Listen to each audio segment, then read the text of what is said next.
Everyone, good morning. Welcome back to ಕನ್ಸ್ vlog. Friends, ಇವಾಗ ಬೆಳಿಗ್ಗೆನೇ ಎದ್ದು ಟೆರೆಸ್ಗೆ ಬಂದೆ.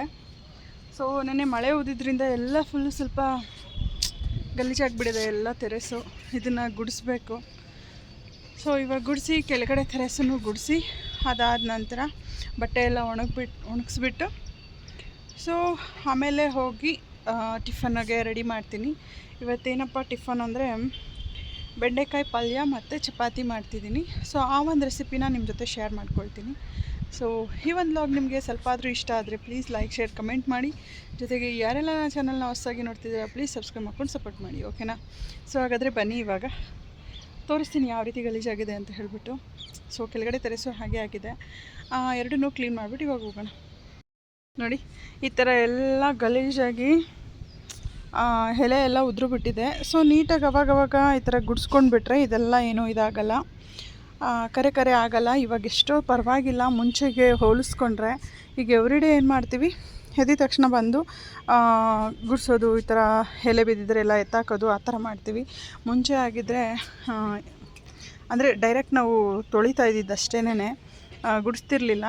ಇವಾಗ ಅಂತ ಹೇಳಿದ್ರೆ ನನಗೆ ಒಂದು ಟ್ರಿಕ್ ಗೊತ್ತಾದಮೇಲೆ ಇದು ಮಾಡೋಕ್ಕೆ ಶುರು ಮಾಡಿದ್ದೀನಿ.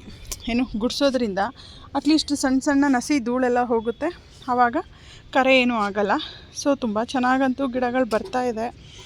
ಬದನೆಕಾಯಿ ಗಿಡಗಳು ನೋಡಿ, ಮತ್ತು ಮೇಯ್ನ್ ನನಗೆ ಇದು ಕರಿಬೇವಿನ ಗಿಡಗಳು ಮತ್ತು ಗುಲಾಬಿ ಗಿಡಗಳು ಅಷ್ಟೇ. ಬಟ್ ಇದೆಲ್ಲ ಒಂಥರ ಆಗಿತ್ತು, ಸರಿ ಅಂಥೇಳಿ ಎಲೆ ಎಲ್ಲ ಕಿತ್ತಾಕ್ಬಿಟ್ಟು ಅದಕ್ಕೆ ಔಷಧಿ ಹೊಡೆದ ಮೇಲೆ ಈ ಥರ ಚೆನ್ನಾಗಿ ಬರ್ತಾಯಿದೆ. ಇದೂ ಅಷ್ಟೇ ನೋಡಿ, ಅದೇ ಥರ ಆಗಿತ್ತು ಅಂತ ಹೇಳಿ ಎಲೆ ಎಲ್ಲ ತೆಗೆದುಬಿಟ್ಟು ಸೊ ಇವಾಗ ಔಷಧಿ ಅದಕ್ಕೂ ಹೊಡೆದಿದ್ದೆ.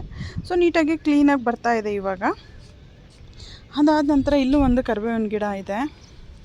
ಸೊ ನೋಡ್ತಿರ್ಬೋದು, ಇಲ್ಲೂ ಒಂದು ಕರಿಬೇವಿನ ಗಿಡ ಹಾಕಿದ್ದೀವಿ. ಮತ್ತು ಚೇಪೆಕಾಯಿ ಗಿಡನೂ ಅಷ್ಟೇ. ಇದು ನಾನು ಹಾಕಿದಾಗಿಂದ ಒಂದು 3 ಕಾಯಿ ಬಿಡ್ತೋ ಏನೋ ಅಷ್ಟೇ. ಚಿಕ್ಕದ್ರಲ್ಲೇ ತುಂಬ ಕಾಯಿ ಬಿಡುತ್ತೆ, ಬಟ್ ಇದು ಯಾಕೆ ಅಂತ ಗೊತ್ತಿಲ್ಲ. ಇವಾಗೇನೋ ಮಗ್ಗು ಥರ ಎಲ್ಲ ಹೊಡಿತಾ ಇದೆ. ಇಲ್ಲೊಂದು ಮತ್ತು ಅದೇ ಇಲ್ಲೊಂದು ಆ್ಯಂಡ್ ಇಲ್ಲೆಲ್ಲ ಬರ್ತಾ ಇದ್ದಾವೆ. ಹೂವು ಬಿಡುತ್ತೋ ಇಲ್ಲ ಕಾಯಿ ಬಿಡುತ್ತೋ ಗೊತ್ತಿಲ್ಲ, ಎಲ್ಲ ಕಡೆಯೂ ಚಿಗುರ್ತಾ ಇದೆ ಅದು. ಸೊ ಅದಾದ ನಂತರ ಇಲ್ಲಿ ಒಂದಷ್ಟು ಕರಿಬೇವಿನ ಗಿಡ ಕಿತ್ಕೊಂಡ್ಮೇಲೆ ನಮ್ಮ ಕರಿಬೇವಿನ ಗಿಡ ಈ ಥರ ಆಗಿದೆ. ಓಕೆ, ಕೆಳಗಡೆ ಹೋಗೋಣ ಒಂದ್ಸಲಿ. ಮೆಣಸಿನ್ಕಾಯಿ ಗಿಡ ನೋಡಿ ಹೆಂಗಾಗ್ಬಿಟ್ಟಿದೆ. ಅದು ಚಿಕ್ಕದ್ರಲ್ಲೇ ಬಿಡುತ್ತೆ ಮೆಣಸಿನ್ಕಾಯಿನ. ಇದು ನೋಡಿ ಹೆಂಗೆ ಸ್ಟ್ರೈಟಾಗಿ ಮೇಲಕ್ಕೆ ನೋಡ್ತಾ ಇದೆ ಮೆಣಸಿನ್ಕಾಯಿ ನೋಡಿ. ಓಕೆ, ಇವಾಗ ಕೆಳಗಡೆಯಿಂದ ಪೊರಕೆ ಮತ್ತು ಮರ ಎಲ್ಲ ತೊಗೊಂಬರೋಣ. ಕೆಳಗಡೆ ತೆರೆಸು ಅಷ್ಟೇ ಗಲೀಜಾಗಿಬಿಟ್ಟಿದೆ, ಅದನ್ನು ಗುಡಿಸ್ಬಿಟ್ಟು ಕ್ಲೀನ್ ಮಾಡಿ ಹೋಗೋಣ. ನಾನು 2 ಊರಿಂದ ಇದನ್ನು ತೊಗೊಂಬಂದಿದ್ದೆ ಅಂತ ಹೇಳಿದ್ದೆ ಲಾಸ್ಟ್ ವ್ಲಾಗಲ್ಲಿ. ನೋಡಿ, ಇಲ್ಲೂ ಒಂದಿದೆ. ಅದು ಮುಂದಿನ ದಿನಗಳಲ್ಲಿ ಇದೇನಾದ್ರು ಚಿಗುರು ಬಂತು ಅಂದರೆ ನಿಮ್ಮ ಜೊತೆನೂ ಶೇರ್ ಮಾಡ್ಕೊಳ್ತೀನಿ. ಎಲ್ಲ ಗಿಡನೂ ಬೆಳೆದಿದ್ದೀನಿ. ನನಗೆ ಈ ನುಗ್ಗೆಕಾಯಿ ಗಿಡ ಮಾತ್ರ ಯಾಕೋ ಬರ್ತಾಯಿಲ್ಲ. ಸೊ ಎಷ್ಟು 3 ಸಲ ಹಾಕಿ 3 ಸಲಿನೂ ಫೇಲ್ಯೂರ್ ಆಗಿದೆ. ಬಟ್ ಒಂದು ಸಲ ಏನೋ ಚಿಕ್ಕದಾಗಿ ಇದು ಬಂದಿತ್ತು, ಬಟ್ ಅದು ಲೈಫ್ ಟೈಮ್ ಉಳಿಲಿಲ್ಲ ನಮ್ಮ ಹತ್ರ. ಅಟ್ಲೀಸ್ಟ್ ಇದನ್ನು ಟ್ರೈ ಮಾಡ್ತೀನಿ. ಇದೊಂದು ಮೇಲ್ಗಡೆ ಬಂದಿದೆ, ತೋರಿಸ್ತೀನಿ. ಸೊ ನೋಡಿ ಯಾವ ಥರ ಎಲ್ಲ ಮಳೆ ಬಂದಿದೆಯಲ್ಲ. ಸೊ ಹಾಗಾಗಿ ಇಲ್ಲೂ ಸ್ವಲ್ಪ ಪಾಟ್ನ ಇಟ್ಟಿದ್ದೀನಿ ಅಷ್ಟೇ. ಮೇಲೆ ಅಂದರೆ ತುಂಬ ಪಾಟ್ಸ್ನ ಇಟ್ಟಿದ್ದೀನಿ, ಇಲ್ಲಿ ಸ್ವಲ್ಪ ಪಾಟ್ಸ್ನ ಇಟ್ಟಿದ್ದೀನಿ. ಸೊ ಇದಿಷ್ಟ ಆಯಿತು ಅಂದರೆ ನೆಕ್ಸ್ಟು ವಾಷಿಂಗ್ ಮಿಷಿನ್ ಮೇಲೆ ಈ ಥರದ್ದು ಇಂಡೋರ್ ಪ್ಲ್ಯಾಂಟ್ಸ್ನ ಹಾಕಿ ಇಟ್ಟಿದ್ದೀನಿ. ಅದು ಸ್ವಲ್ಪ ಚೆನ್ನಾಗಿ ಚಿಗುರು ಬಂದ ಮೇಲೆ ತೊಗೊಂಡು ಹೋಗೋಣ ಅಂತ ಇಂಡೋರ್ಗೆ ಮತ್ತು ಹ್ಯಾಂಗಿಂಗ್ ಪಾಟ್ಗೆ ಅಂಥೇಳಿ ಈ ಥರದ್ದು ಹಾಕಿದ್ದೀನಿ. ಚೆನ್ನಾಗಿ ಬರೋದು ಬರ್ತಾಯಿದೆ, ಹಾಳಾಗಿರೋದು ಹಾಳಾಗಿದೆ. ಸೊ ನೋಡೋಣ ಮುಂದಿನ ದಿನಗಳಲ್ಲಿ ಚೆನ್ನಾಗಿ ಬರುತ್ತಾ ಏನಂತ. ಈ ಒಂದು ಡ್ರಮ್ನ ಆ್ಯಕ್ಚುಲಿ ನಮ್ಮದು ಯಾರೋ ಈಸ್ಕೊಂಡು ಹೋಗಿದ್ರು ಮನೆ ಕಟ್ಟೋ ಟೈಮಲ್ಲಿ. ಅವರು ಮನೆ ಕಟ್ಬಿಟ್ಟು ಈ ಥರ ಮಾಡಿ ಕಳಿಸಿದ್ದಾರೆ. ಅದಕ್ಕೆ ಅದನ್ನು ವಾಶ್ ಮಾಡಿ ಎತ್ತಿಡೋಣ ಅಂತೆಲ್ಲ ಇಲ್ಲೇ ಇಟ್ಟಿದ್ದೀನಿ. ಸೊ ನೆನ್ನೆನೇ ಮಿಷಿನ್ಗೆ ಹಾಕಿದ್ದೆ ನೈಟಲ್ಲಿ. ಆಗಿದೆ ಫುಲ್ಲು, ತೆಗೆದು ಒಣಗಾಕಬೇಕು. ಯಾಕಂದರೆ ಆಲ್ರೆಡಿ ಇಲ್ಲೆಲ್ಲ ಬಟ್ಟೆ ಇರೋದ್ರಿಂದ ಸೊ ಅದನ್ನೇನು ತೆಗೆದು ನಾನು ಒಣಗಾಕೋಕ್ಕೆ ಹೋಗಲಿಲ್ಲ. ಸೊ ಇವಾಗ ಎಲ್ಲ ತೆಗೆದುಬಿಟ್ಟು ಒಣಗಾಕಬೇಕು. ಸರಿ, ಇವಾಗ ಪಟ ಅಂತ ಇದನ್ನು ಗುಡಿಸ್ಬಿಟ್ಟು ನೆಕ್ಸ್ಟ್ ಮೇಲ್ಗಡೆ ಹೋಗಿ ಗುಡಿಸ್ಬಿಟ್ಟು ಬಂದು ಬಟ್ಟೆ ಎಲ್ಲ ಒಣಗಾಕೋಣ.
ನೋಡಿ ಫ್ರೆಂಡ್ಸ್, ಇವಾಗ ಎಷ್ಟು ಕ್ಲೀನಾಗಿ ಕಾಣಿಸ್ತಿದೆ. ಸೊ ಎವ್ರಿ ಡೇ ಇದೊಂದು ರೊಟೀನ್ನ ನಾವು ರೂಢಿ ಮಾಡ್ಕೊಂಬಿಟ್ರೆ ತುಂಬ ಗಲೀಜೇನಾಗಲ್ಲ ಟೆರೆಸ್ಸು. ಸೊ ಈ ಒಂದು ಟ್ರಿಕ್ನ ನೀವು ಸಹ ಯೂಸ್ ಮಾಡಿ ಅಂತ ಕೇಳ್ಕೊಳ್ತೀನಿ. ಸೊ ಇವಾಗ ಬನ್ನಿ ಕೆಳಗಡೆ ಹೋಗ್ಬಿಟ್ಟು ಬಟ್ಟೆ ಎಲ್ಲ ಒಣಗ್ಸೋಣ. ಸೊ ಗೈಸ್, ಏನು ಗೊತ್ತಾ, ಮೊನ್ನೆ ಮಳೆ ಬಂದಿದ್ದರಿಂದ ಚಿಪ್ಸ್ನೆಲ್ಲ ಹಾಕಿಟ್ಟಿದ್ದೀನಿ. ಯಾಕಂದರೆ ಬಟ್ಟೆಗಳೆಲ್ಲ ಹಾಕ್ಕೊಂಡು ಹೋಗ್ಬಿಟ್ರೆ ಏನು ಮಾಡೋದು ಅಂತ.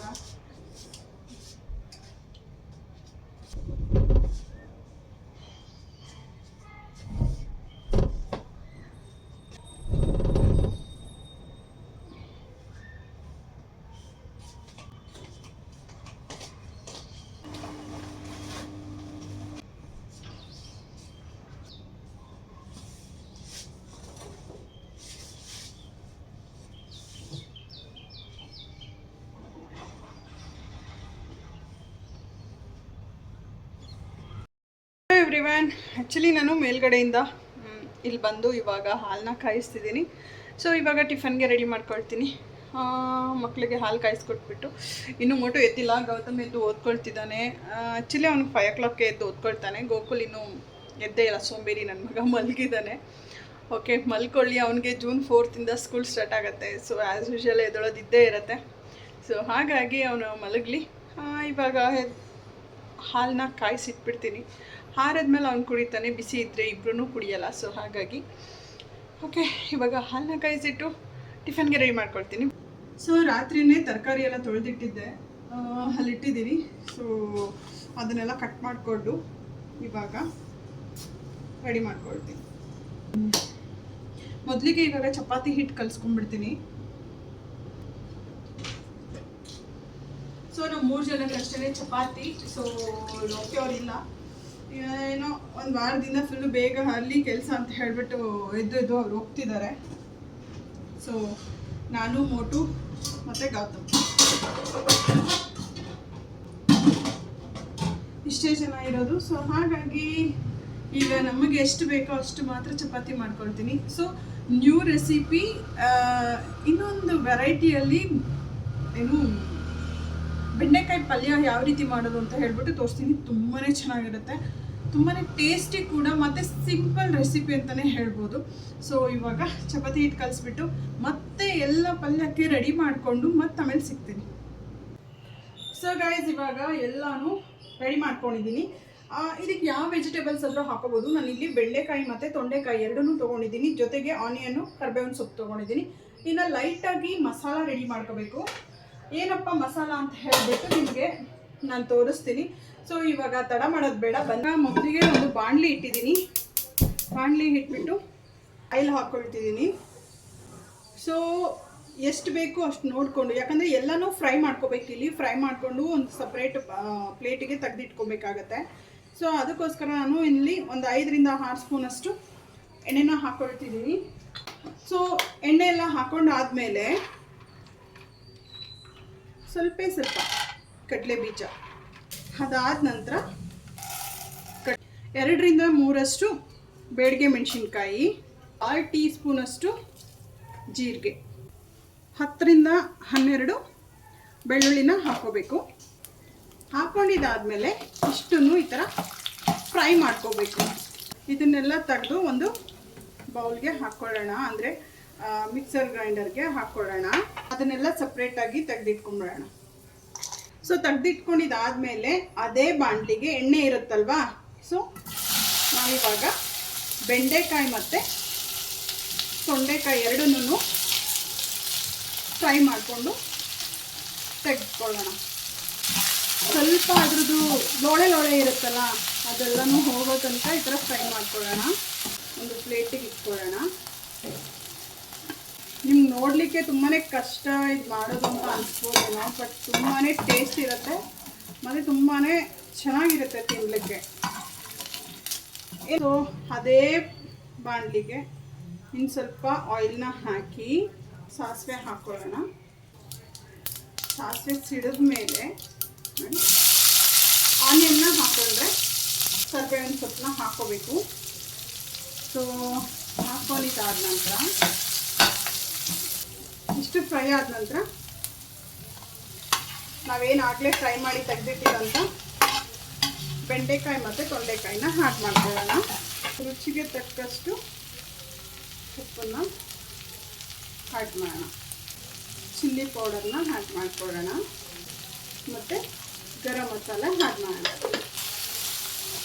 ಆಗಲೇ ಏನು ಕಡಲೆ ಬೀಜ ಕಡಲೆಬೇಳೆ ಎಲ್ಲನೂ ಪೌಡರ್ ಅಂದರೆ ಇದನ್ನು ಹುರಿದಿಟ್ಟಿದ್ನಲ್ವಾ, ನೀರು ಹಾಕದೇನೆ ಅದನ್ನು ರುಬ್ಬಿ ಈ ಥರ ತರಿಯಾಗಿದ್ದರೂ ಪರವಾಗಿಲ್ಲ, ರುಬ್ಬಿಟ್ಟಿರೋ ಮಸಾಲೆನ ಇದಕ್ಕೆ ಹಾಕ್ಕೋಬೇಕು. ನೀಟಾಗಿ ಈ ಥರ ಫ್ರೈ ಮಾಡಬೇಕು. ಬಿಡೋಣ. ಆದಮೇಲೆ ಈ ಥರ ಎಣ್ಣೆ ಥರ ಬಿಟ್ಕೊಂಡು ಎಲ್ಲ ಒಂಥರ ಚೆನ್ನಾಗಿ ಘಮ ಘಮ ಅಂತ ಸ್ಮೆಲ್ ಬರ್ತಾ ಇರುತ್ತೆ. ಆ ಟೈಮಲ್ಲಿ ನಾವು ಸ್ಟವ್ನ ಆಫ್ ಮಾಡಿ ಅದಾದ ನಂತರ ಅರ್ಧ ಹೋಳು ನಿಂಬೆಹಣ್ಣನ್ನು ಹಿಂಡಿದ್ರೆ ರೆಡಿಯಾಗಿ ಹೋಗ್ಬಿಡುತ್ತೆ. ಸೊ ನಮ್ಮ ಒಂದು ಸಿಂಪಲ್ ರೆಸಿಪಿ ಚಪಾತಿ ಜೊತೆಗೆ ರೆಡಿಯಾಗಿದೆ.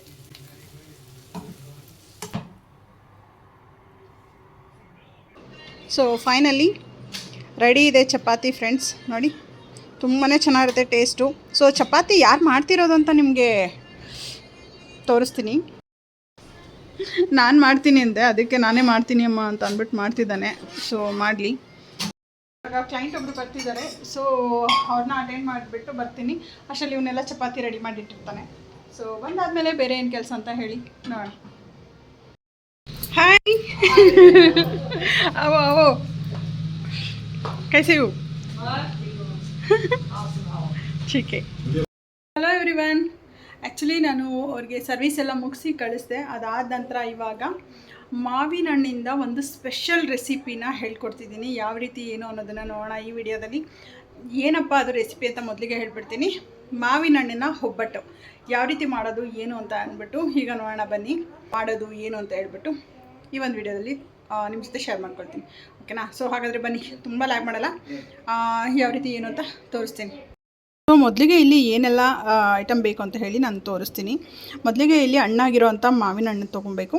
ಅದಾದ ನಂತರ ಏಲಕ್ಕಿ, ಒಂದೇ ಒಂದು ಕೊಬ್ಬರಿ. ಇವಾಗ ನಾನು ಒಂದೇ ಒಂದು ಮಾವಿನ ಹಣ್ಣನ್ನ ತೊಗೊಂಡಿದ್ದೀನಿ. ಸೊ ನೀವು ಒಂದು ಹೋಳಷ್ಟು ಕೊಬ್ಬರಿನ ತೊಗೊಳ್ಳಿ. ಅದಾದ ನಂತರ ಅರ್ಧ ಕಪ್ಪಷ್ಟು ಮೀಡಿಯಮ್ ರವೆ ತೊಗೊಳ್ಳಿ.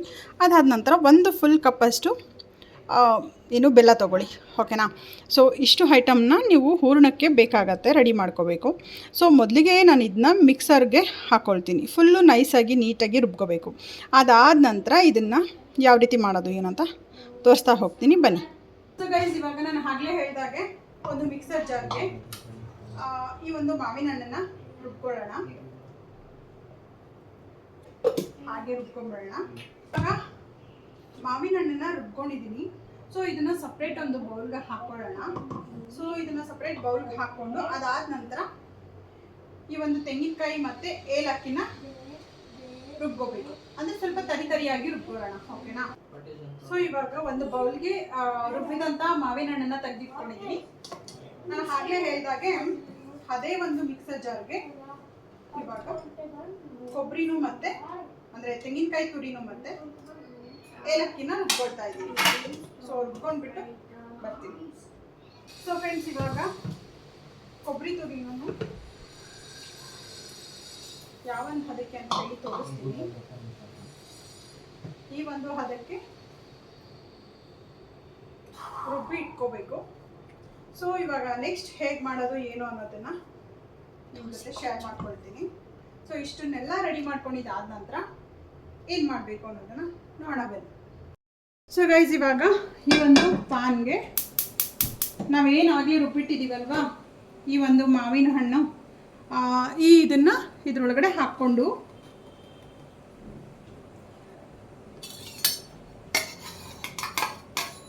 ಸ್ವಲ್ಪ ಫ್ರೈ ಮಾಡ್ಕೋಬೇಕು, ಅಂದರೆ ಬೇಯಿಸ್ಕೋಬೇಕು. ಆದರೆ ಈ ರೀತಿ ಸೊ ಈ ಥರ ಚೆನ್ನಾಗಿ ಫ್ರೈ ಮಾಡ್ಕೊಂಡಿದ್ದಾದ ನಂತರ ನಾವೇನು ಕೊಬ್ಬರಿ ತುರಿದು ರುಬ್ಬಿಟ್ಕೊಂಡಿದ್ದೀವಿ ಅಲ್ವಾ, ಅದನ್ನು ಆ್ಯಡ್ ಮಾಡ್ತೀನಿ. ಸಿಮ್ಮಲ್ಲಿ ಇಟ್ಕೊಂಡ್ರೆ ಸೀದೋಗಲ್ಲ, ತಳ ಹಿಡಿಯಲ್ಲ.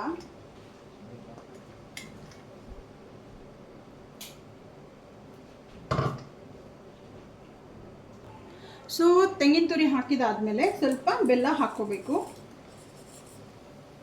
ಸೊ 1 ಕಪ್ ಬೆಲ್ಲ ಪೂರ ನಾನು ಇದರಲ್ಲಿ ಸೇರಿಸಿದ್ದೀನಿ. ಅದಾದ ನಂತರ ಎಲ್ಲನೂ ಈ ಥರ ಮಿಕ್ಸ್ ಮಾಡಿ ಹುರ್ಕೋಬೇಕು. ಏನಪ್ಪ ಇದು ತೆಳ್ಳಗಾಗೋಯ್ತು ಅಂತ ನೀವು ಯೋಚನೆ ಮಾಡ್ಬೋದು. ಅದಕ್ಕೆ ಅಲ್ವಾ ನಾನು ದಪ್ಪ ರವೆನ, ಇದು ಸ್ವಲ್ಪ ಥಿಕ್ನೆಸ್ಗೆ ಆಗಲಿ ಅನ್ನೋದಕ್ಕೋಸ್ಕರ ದಪ್ಪ ರವೆನ ಇಟ್ಕೊಂಡಿದ್ದೀನಿ, ಅಂದರೆ ತೊಗೊಂಡಿದ್ದೀವಿ. ಇದು ಹೂರ್ಣ ಅದಕ್ಕೆ ಬರಲಿ ಅಂತ ಹೇಳಿಬಿಟ್ಟು. ಸೊ ಅರ್ಧ ಕಪ್ಪಷ್ಟು ರವೆನ ಆಲ್ರೆಡಿ ಇಟ್ಕೊಂಡಿದ್ದೀನಿ. ಸ್ವಲ್ಪ ಇದು ಚೆನ್ನಾಗಿ ಫ್ರೈ ಆಗಲಿ. ಎಲ್ಲ ಕರಗದ ಮೇಲೆ ಈ ಒಂದು ರವೆನ ಆ್ಯಡ್ ಮಾಡ್ಕೊಳ್ಳೋಣ. ಅಂದರೆ ಗಂಟು ಹಿಂದೆ ಇರೋ ರೀತಿ ನೀವು ಮಿಕ್ಸ್ ಮಾಡ್ಕೋಬೇಕು. ಬೇಯಿಸ್ಕೊಳ್ಳೋಣ. ಸೊ ನೋಡಿ ಫ್ರೆಂಡ್ಸ್, ಈ ಒಂದು ಥಿಕ್ನೆಸ್ಗೆ ಬರಬೇಕು. ಸೊ ಅದಾದ ನಂತರ ಸ್ಟವ್ನ ಆಫ್ ಮಾಡಿ ಇದನ್ನು ಸೈಡ್ಗೆ ತೊಗೊಂಡ್ಬಿಡೋಣ. ಸೊ ಇವಾಗ ಆಲ್ರೆಡಿ ನಾನು ಕನಕ ಕಲಸಿಟ್ಟಿದ್ದೀನಿ. ಸೊ ಇದು ಸ್ವಲ್ಪ ಬಿಡಲಿ. ಆದಮೇಲೆ ಒಬ್ಬಟ್ಟಿನ ರೀತಿ ತಟ್ಕೊಂಡ್ರೆ ರೆಡಿ ಆಗಿಬಿಡುತ್ತೆ ಮಾವಿನಕಾಯಿ ಒಬ್ಬಟ್ಟು. ಎಷ್ಟು ಈಸಿ ಅಲ್ವಾ? ಸೊ ನೀವು ಒಂದ್ಸಲಿ ಮನೇಲಿ ಟ್ರೈ ಮಾಡಿ. ಫುಲ್ಲು ಆದಮೇಲೆ ಇದನ್ನು ತುಪ್ಪದ ಜೊತೆ ತಿಂತಾ ಇದ್ದರೆ ವಾವ್ ಅನಿಸುತ್ತೆ. ಮಾವಿನ ಹಣ್ಣಿನ ಸೀಸನ್ ಟೈಮಲ್ಲಿ ತಿನ್ನೋದನ್ನು ಮರಿಬೇಡಿ ಮಾಡಿಕೊಂಡು. ತುಂಬಾ ಚೆನ್ನಾಗಿರುತ್ತೆ. ರೆಸಿಪಿ ಅಂತೂ ಸೂಪರಾಗಿರುತ್ತೆ. ಸೊ ನೀವು ಮನೇಲಿ ಟ್ರೈ ಮಾಡಿ ಹೇಗೆ ಬಂತು ಏನು ಅನ್ನೋದನ್ನು ಕಮೆಂಟಲ್ಲಿ ತಿಳಿಸಿ. ಸಿಗ್ತೀನಿ ಮತ್ತೆ ಬೇರೆ ಒಂದು ರೆಸಿಪಿಲಿ. ಎಷ್ಟು ಉಂಡೆಗಳಾಗಿದೆ ನಾನು ಆಗಲೇ ತೋರಿಸಿದ್ದು ಇದರಿಂದ. ಸೊ ನೀವು ಎಷ್ಟು ದಪ್ಪ ಬೇಕಾದರೂ ಮಾಡ್ಕೋಬೋದು. ಸೊ ಇವಾಗ ನಾನು ನೆಕ್ಸ್ಟು ಕನಕ ಕಲಿಸ್ಕೊಂಡಿದ್ದೀನಿ. ಇವಾಗ ಒಬ್ಬಟ್ಟಿನ ಅದಕ್ಕೆ ತಟ್ಟೋಣ. ಓಕೆನಾ? ಏನು ಗೊತ್ತಾ ಫ್ರೆಂಡ್ಸ್, ನಮ್ಮನೇಲಂತೂ ಹೋಳಿಗೆ ಅಂದರೆ ತುಂಬಾ ಇಷ್ಟಪಡ್ತಾರೆ. ಸೊ ಹಾಗಾಗಿ ಅವ್ರಿಗೆ ಈ ಥರ ಒಂದು ರೆಸಿಪಿನ ಮಾಡಿ ಕೊಟ್ಟಿದ್ದೀನಿ. ಅವರಂತೂ ತಿಂದು ತುಂಬ ಚೆನ್ನಾಗಿದೆ ಅಂತ ಹೇಳಿದ್ರು ಮಕ್ಕಳು. ನನ್ನ ಹಸ್ಬೆಂಡ್ ಬಂದಮೇಲೆ ಅವ್ರಿಗೂ ಸಹ ಕೊಟ್ಟು ಏನು ಹೇಳ್ತಾರೆ ನೋಡಬೇಕು. ಸೊ ಇದನ್ನು ನೀವು ಮನೇಲಿ ಟ್ರೈ ಮಾಡಿ ಹೇಗೆ ಅನ್ನಿಸ್ತು ಏನು ಅನ್ನೋದನ್ನು ಕಮೆಂಟ್ ಸೆಕ್ಷನಲ್ಲಿ ತಿಳಿಸಿ. ಸೊ ಇನ್ನೂ ಬೇರೆ ಒಂದು ಒಳ್ಳೆ ರೆಸಿಪಿ ಜೊತೆ ನಿಮ್ಮ ಜೊತೆ ಶೇರ್ ಮಾಡ್ಕೊಳ್ತೀನಿ. ಸೊ ಈ ಒಂದು ಲಾಗ್ ನಿಮ್ಮೆಲ್ರಿಗೂ ಇಷ್ಟ ಆಗಿದೆ ಅಂತ ಭಾವಿಸ್ತೀನಿ. ಇಷ್ಟ ಆಗಿದರೆ ಹೀಗೆ ಸಪೋರ್ಟ್ ಮಾಡಿ ಅಂತಲೂ ಸಹ ಕೇಳ್ಕೊಳ್ತೀನಿ. ಫೈನಲ್ ಆಗಿ ನಾನು ಎಲ್ಲ ಒಬ್ಬಟ್ಟನ್ನು ರೆಡಿ ಮಾಡಿ ಆದಮೇಲೆ ಸ್ವಲ್ಪ ತಿನ್ನೋಣ, ಒಂದೇ ಒಂದು ಟೇಸ್ಟು ಮಕ್ಳಿಗೂ ತಿನ್ನಿಸ್ಕೊಂಡು ತಿನ್ನೋಣ ಅಂದ್ಬಿಟ್ಟು ತಿಂದ್ವಿ. ತುಂಬಾ ಚೆನ್ನಾಗಾಗಿತ್ತು. ಆ ಒಂದು ಒಬ್ಬಟ್ಟಲ್ಲಿ ಮಾವಿನ ಫ್ರೇಗ್ರೆನ್ಸ್ ಅಂತೂ ಸಖತ್ತಾಗಿತ್ತು ಅಂತಲೇ ಹೇಳ್ಬೋದು. ತುಪ್ಪದ ಜೊತೆನೂ ತಿನ್ಬೋದು, ಹಾಗೇನೂ ಸಹ ತಿನ್ಬೋದು. ಸೊ ತುಂಬಾ ಒಳ್ಳೆ ರೆಸಿಪಿ, ನೀವು ಮನೇಲಿ ಟ್ರೈ ಮಾಡಿ. ಸೊ ಇದಾಗಿತ್ತು ಇವತ್ತಿನ ಲಾಗ್. ಇಷ್ಟ ಆಗಿದೆ ಅಂತ ಭಾವಿಸ್ತೀನಿ. Thank you so much. See in the next log. Bye.